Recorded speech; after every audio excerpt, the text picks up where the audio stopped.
Deuteronomy chapter 11. Rewards for obedience. You shall love the Lord your God, therefore, and keep his charge, his decrees, his ordinances, and his commandments always. Remember today that it was not your children who have not known or seen the discipline of the Lord your God, but it is you who must acknowledge his greatness, his mighty hand, and his outstretched arm, his signs and his deeds that he did in Egypt to Pharaoh, the king of Egypt, and to all his land.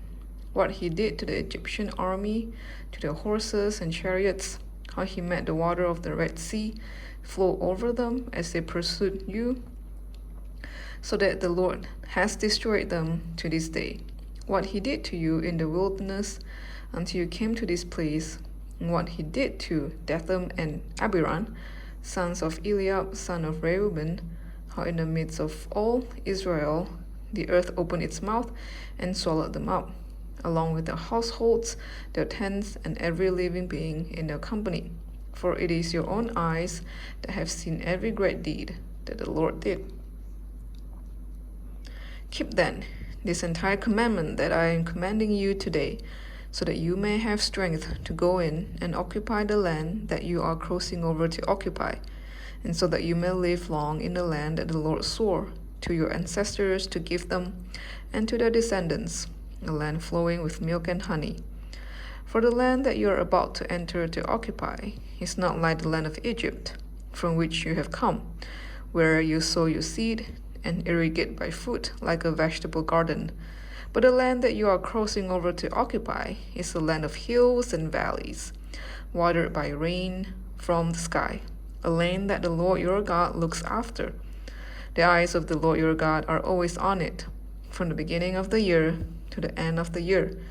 If you will only heed his every commandment that I am commanding you today, loving the Lord your God, and serving him with all your heart, with all your soul, then he will give the rain for your land in its season, the early rain and the latter rain, and you will gather in your grain, your wine, and your oil, and he will give grass in your fields for your livestock, and you will eat your fill.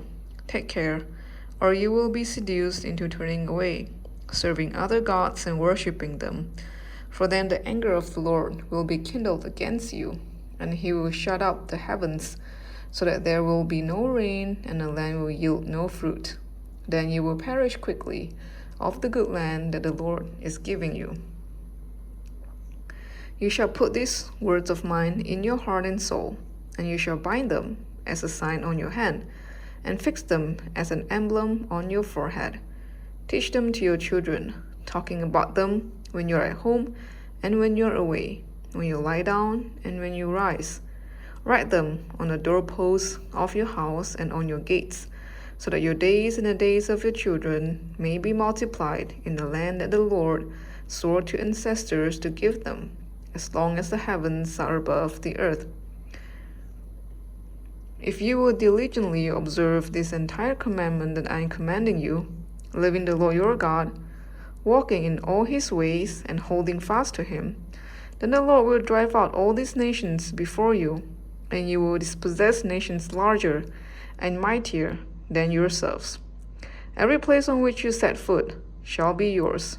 Your territory shall extend from the wilderness to the Lebanon, and from the river Euphrates, to the western sea.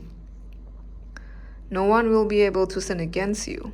The Lord your God will put the fear and dread of you on all the land on which you set foot, as he promised you. See, I am setting before you today a blessing and a curse. The blessing, if you obey the commandments of the Lord your God that I am commanding you today. And the curse, if you do not obey the commandments of the Lord your God, but turn from the way that I am commanding you today, to follow other gods that you have not known. When the Lord your God has brought you into the land that you are entering to occupy, you shall set the blessing on Mount Gerizim and the curse on Mount Ebal. As you know, they are beyond the Jordan, some distance to the west, in the land of the Canaanites, who live in the Arabah, opposite Gilgal, beside the oak of Moreh.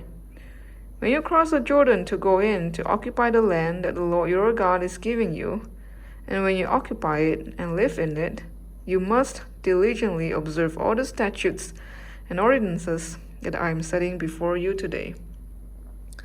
This was Deuteronomy chapter 11.